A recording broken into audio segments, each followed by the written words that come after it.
नमस्कार श्रोते हो. दीपक रेगे कथाकथन चॅनलवर तुम्हा सगळ्यांचं मनापासून स्वागत. श्रोते हो, आज आहे शेवटचा भाग सुरेश वैद्य लिखित स्वामिनी या कादंबरीचा. ऐकूयात. कार पोर्चमध्ये थांबताच शोफर खाली उतरला.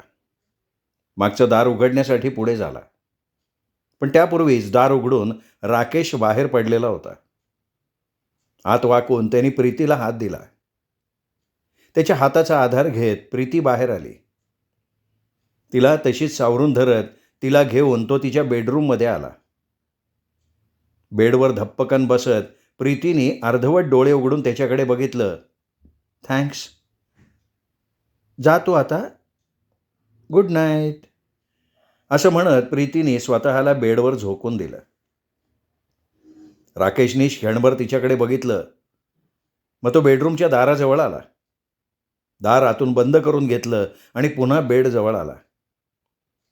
प्रीती बेडवर पडली होती. नशेच्या अंमलाखाली डोळे मिटलेले होते. राकेशच्या चेहऱ्यावर एक छद्मी हास्य पसरलं. ओठ कुत्सित हास्यात दुमडले गेले.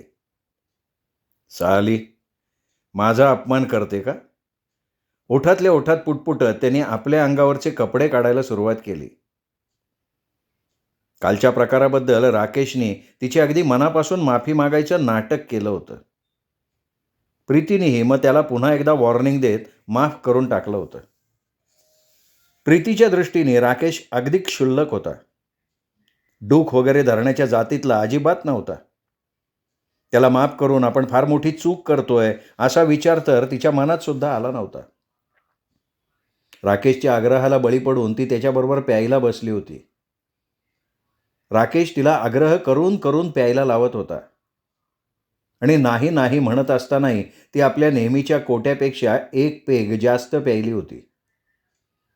क्लबमधून बाहेर पडताना म्हणूनच तिला राकेशचा आधार घ्यायला लागला होता आणि आय एम ऑल राईट असं म्हणत असताना सुद्धा राकेश तिच्याबरोबर कारमध्ये बसला होता तिला घरी सोडायच्या निमित्ताने.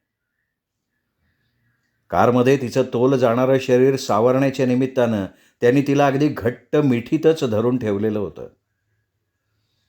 तिच्या शरीराच्या स्पर्शानं, गंधानं त्याचं शरीर पेटल्यासारखं झालं होतं. मनात वासनेचा डोंब उसळला होता आणि त्यातच तिच्याबद्दलच्या द्वेषाची, तिने केलेल्या अपमानाची भर पडली होती. प्रीतीला आज चांगलीच अद्दल घडवायची, तिला आपली करायची असा त्याने निर्धारच केलेला होता. प्रीतीचा मर्मबिंदू त्याने बरोबर हेरला होता. तिचं शरीर एकदा आपलं झालं की तिला सर्वार्थानं आपली होण्याशिवाय पर्याय राहणार नव्हता ही गोष्ट त्यांनी बरोबर ओळखली होती. कपडे काढून राकेश बेडवर बसला. क्षणभर विचार करत राहिला. प्रीती पूर्णपणे बेहोश झालेली नाहीये याची त्याला कल्पना होती आणि तिचं हे अर्धवट शुद्धीवर असणं त्याला विचार करायला लावत होतं. एकदा त्यांनी बंद दाराकडे बघितलं. मग निर्धाराने तो पुढे सरकला. त्याचा हात तिच्या अंगावर पडला. कोण आहे? मोठ्या कष्टानं डोळे उघडून प्रीतीने आपल्या चेहऱ्यावर झुकलेल्या राकेशकडे बघितलं. मी आहे प्रीती डिअर. राकेश आपलं सगळं शरीर तिच्या अंगावर झोकून देत म्हणाला. राकेश? राकेश! त्याला दूर लोटण्याचा प्रयत्न करत प्रीती ओरडली. पण तिच्या त्या ओरडण्यामुळे राकेश अधिकच चावताळल्यासारखा झाला. पुऱ्या शक्तीनिशी तिला आपल्या शरीराखाली दाबून धरण्याचा प्रयत्न करत तो विषारी आवाजात फुत्करला. आज माझ्या सगळ्या अपमानाचा बदला घेणार आहे मी. तुला जर तुझी इज्जत प्यारी असेल तर मुकाट्याने गप्प राहा. राकेश, तू इतका निर्ढावलेला असशील असं मला वाटलं नव्हतं राकेश. घडणाऱ्या प्रसंगानं प्रीतीची नशा काही प्रमाणात उतरल्यासारखी झाली होती. तुला जे काही वाटलं नव्हतं ना तेच आत्ता मी करणार आहे. राकेश खुंची स्वरात म्हणाला आणि पुन्हा तिच्या शरीराशी झोंबायला लागला. प्रीतीने आपल्या अंगातल्या सगळ्या शक्तीनिशी राकेशला दूर ढकललं. झटक्यात ती बेडवर उठून बसली. राकेश पुन्हा तिच्या अंगावर झेपावला. त्याचवेळी प्रीतीने त्याच्यापासून बचाव करण्यासाठी आपले दोनही गुडघे पोटाशी घेतले. राकेशची हनवटी तिच्या गुडघ्यावर आपटली. तीव्र वेदनेची कळ त्याच्या मेंदूत भिरभिरली आणि त्याच संधीचा फायदा घेऊन प्रीतीने आपली लाथ त्याच्या दिशेनं झाडली. पोटात बसलेल्या लाथेनं राकेश किंचित मागे धडपडला. प्रीतीकडून एवढा प्रतिकार त्याला अपेक्षितच नव्हता. प्रीती बेडवरनं खाली उतरून दाराकडे धावत जाताना ओरडली, केदार, केदार, तेजा, तेजा. ती दाराजवळ पोचत असताना दारावर धक्के बसायला लागले. प्रीतीने दाराचा बोल्ट सरकवला. तोपर्यंत स्वतःला सावरून राकेशनी पाठीमागून येऊन तिला घट्ट पकडली होती. त्याच्या डोळ्यात आता रक्त उतरलं होतं. नकळत त्याच्या हाताची पकड तिच्या गळ्याभोवती बसली होती. तेवढ्यात दार उघडून केदार आत आला. समोरचं दृश्य बघून क्षणभर अवाक झाला. प्रीतीचा श्वास गुदमरायला लागला होता. ती हातपाय झाडत होती. राकेशच्या पकडीतून सुटण्याचा जीवाच्या आकांतानं प्रयत्न करत होती. दृश्याचा नेमका अंदाज येताच केदार पुढे झाला. राकेशच्या केसांना धरून त्यांनी त्याला मागे ओढलं. गळ्यावरची पकड सुटताच प्रीती धडपडली आणि मग संतापानं पुढं होत राकेशच्या गालावर फाड फाड मारत ओरडली, केदार, बघतोस का याला? मारून मारून या हरामखोराची चामडी लोळव. प्रीतीच्या इच्छेविरुद्ध तिच्या शरीराला हात लावणाऱ्याची काय अवस्था होते हे त्याला कळू दे आत्ता. त्याचवेळी तेजा आणि त्याच्या पाठोपाठ सावित्री तिथे धावत येऊन पोचले. मालकिणीची आज्ञा होताच केदारने राकेशच्या केसांना एक झटका देऊन सोडलं. राकेश पुढे धडपडला. आता तेजाला काही सांगायची आवश्यकताच नव्हती. त्यांनी पुढे होऊन राकेशच्या हनवटीवर एक जबरदस्त प्रहार केला. राकेश खाली आपटताच केदारने आणि तेजाने त्याला लाथाबुक्क्यांनी बडवायला सुरुवात केली. केदार, तेजा, भैयासाहेबांच्या आवाजाने सगळे दचकले. बास करा. केदार आणि तेजा बाजूला झाले. राकेश तसाच निश्चित गालिच्यावर पडला होता. प्रीतीकडे बघत भैयासाहेब विलक्षण शांत स्वरात म्हणाले, प्रीती, राकेशच्या कृत्याबद्दल तू त्याला शिक्षा केलीस, तुला कोण शिक्षा करणार? भैयासाहेबांच्या त्या बोलण्यानं प्रीती एकदम अवाक झाली. तिच्या चेहऱ्यावरचा आवेश, संताप एका क्षणात विरघळून गेला. प्रीती, राकेशची एवढी हिंमत व्हायला तुझं वागणं सुद्धा जबाबदार नाहीये का? प्रीती, मी तुला वेळोवेळी सावध करत होतो, पण मी तुला दिलेल्या स्वातंत्र्याचा तू फार गैरफायदा घेतलास. प्रीतीने आपला चेहरा दोन्ही हातांच्या ओंजळीत लपवला. ती गदगदून रडत राहिली. भैयासाहेब निर्विकार चेहऱ्याने तिच्याकडे बघत होते. तेजाला एकदम आठवण झाली. साहेब वो सलील साहब आए थे. तेजाने काहीसं बिचकत सांगितलं. खाडकन मान वर करून प्रीतीने तेजाकडे बघितलं.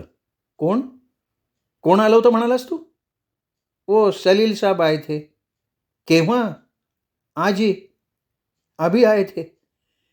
आप इनके साथ लौटी थी ना? उस वक्त वो गेट के सामने खड़े थे.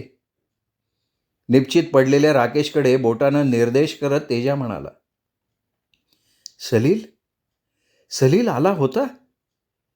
स्वतःशीच बोलल्याप्रमाणे प्रीती म्हणाली आणि मग तेजाकडे बघत ती म्हणाली, अरे फिर तुमने उन्हें अंदर क्यों नहीं लाया?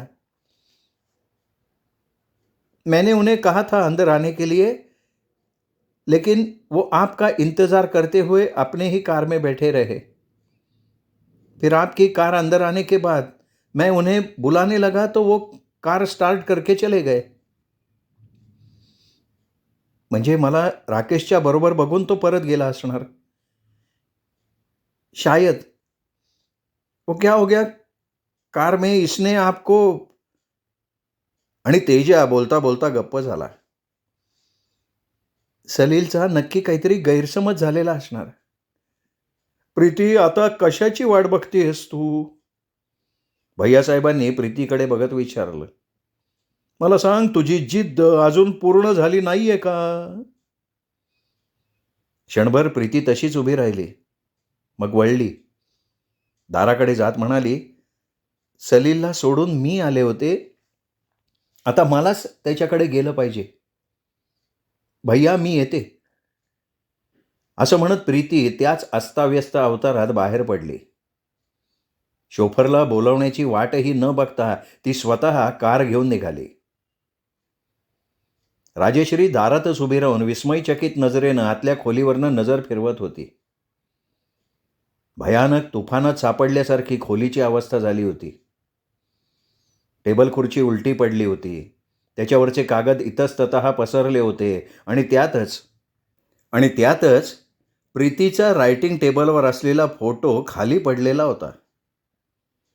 त्याच्यावर कोणीतरी पाय दिल्यासारखा त्या फोटोच्या काचेला तडे गेलेले होते. कसल्या तरी अशुभ शंकेनं राजेश्रीची छाती धडधडायला लागली होती. खरं म्हणजे राजेश्री मोठ्या उत्सुकतेनं एवढी रात्र झाली असूनही सलीलला भेटायला आली होती. प्रीतीकडे काय झालं हे जाणून घ्यायला ती उत्सुक होती. त्यासाठी उजाडेपर्यंत थांबायची ही तिची तयारी नव्हती आणि इथे आली तर दार उघडं आणि आत हे दृश्य. राजेश्री अशी उभी असताना बाहेर कार थांबली. कारमधनं उतरणाऱ्या प्रीतीला तिने चटकन ओळखलं. सलील कुठे आहे? तिच्या जवळ येत प्रीतीने विचारलं. अहो मी आत्ता आले तुमच्या पुढे. मलाही माहिती नाही आहे ते कुठे आहेत ते तुमच्याकडे जाणार एवढं त्यांनी मला सांगितलेलं होतं. अच्छा, बाय द वे तुम्ही कोण? मी राजेश्री, त्यांची सेक्रेटरी आहे मी. हो आय सी. ते आले होते का तुमच्याकडे? राजेश्रीने प्रीतीकडे बघत विचारलं. हो. प्रीती काहीशा उदास स्वरात हुंकारली. मग? मला न भेटताच.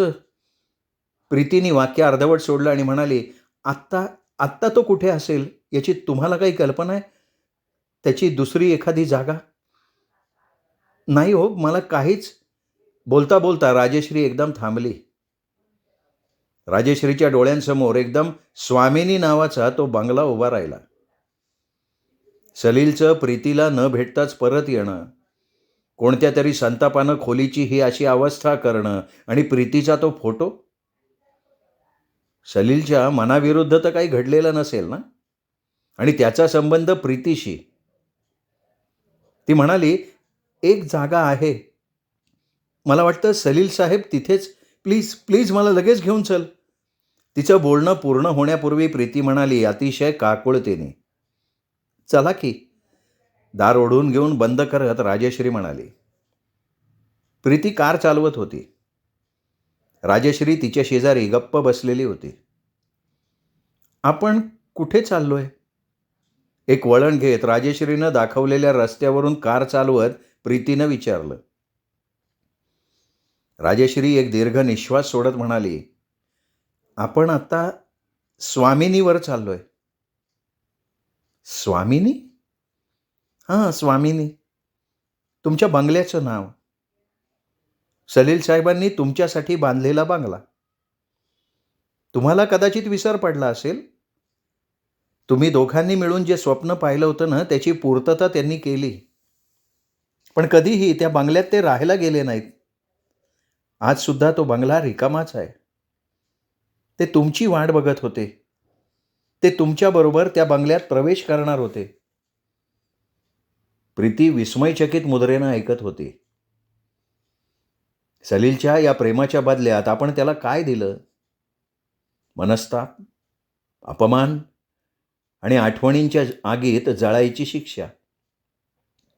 खरंच याशिवाय आपण त्याला दुसरं काहीच दिलं नाही. देऊच शकलो नाही आपण. पण आता मात्र. आणि अचानक राजेश्रीच्या तोंडून एक अस्फुट किंकाळी बाहेर पडली. दचकून भानावर येत प्रीतीने विचारलं, काय हो, काय झालं? अहो ते बघा. असं म्हणत राजेश्रीने समोर बोर्ड दाखवलं. समोरच असलेला एक गुलाबी रंगाचा बंगला धडधडून पेटला होता. चारी बाजूंनी पसरलेल्या ज्वाळांनी तो लपेटला गेलेला होता. त्या ज्वाळांच्या प्रकाशात स्पष्टपणे दिसत होतं बंगल्याच्या दर्शनी भागावर असलेली अक्षरं. स्वामिनी. बघता बघता त्या अक्षरांनी सुद्धा पेट घेतला. एक एक अक्षर जळून जात होतं. प्रीतीने करकचून ब्रेक लावत कार थांबवली. बंगल्याभोवती अग्निशामक दलाच्या जवानांनी कडं केलं होतं. पाण्याच्या अविरत माऱ्यानंही आग आटोक्यात येत नव्हती. कारमधून उतरून राजश्री आणि प्रीती एखाद्या वेड्यासारख्या धावत सुटल्या होत्या, पण गर्दीने त्यांना पुढे जाऊ दिलं नाही. गर्दीच्या विळख्यात सापडलेली प्रीती आक्रंदत होती की सलील, सलील मी आलीये रे, सलील मी आलीये. आणि राजश्री मूकपणे बंगल्याला लपेटलेल्या ज्वाळांकडे बघत होती. एकच विचार राहून राहून तिच्या मनात येत होता. सलील या बंगल्यात नसावा, खरंच नसावा. श्रोते हो, तुम्ही ऐकत होतात सुरेश वैद्य लिखित स्वामिनी ही कादंबरी तुम्हाला कशी वाटली कमेंट करून जरूर कळवा. या कादंबरीचा प्रत्येक भाग आपल्या कथाप्रेमी मित्रपरिवारात, नातेवाईकात शेअर करायला मात्र विसरू नका. आणि त्यांनाही दीपक रेगे कथाकथन चॅनल सबस्क्राईब करायची विनंती मात्र जरूर करा. आत्ता वरती जो माझा फोटो दिसतोय, या फोटोला क्लिक करून तुमच्यापैकी ज्यांचं चॅनल सबस्क्राईब करायचं राहून गेलं असेल तेही चॅनल आत्ता या क्षणी सबस्क्राईब करू शकतात. सबस्क्राईब करा. भेटत रहा दीपक रेगे कथाकथन चॅनलवर अशाच उत्तमोत्तम लेखकांच्या कथा कादंबरी ऐकण्यासाठी. नमस्कार श्रोतेहो.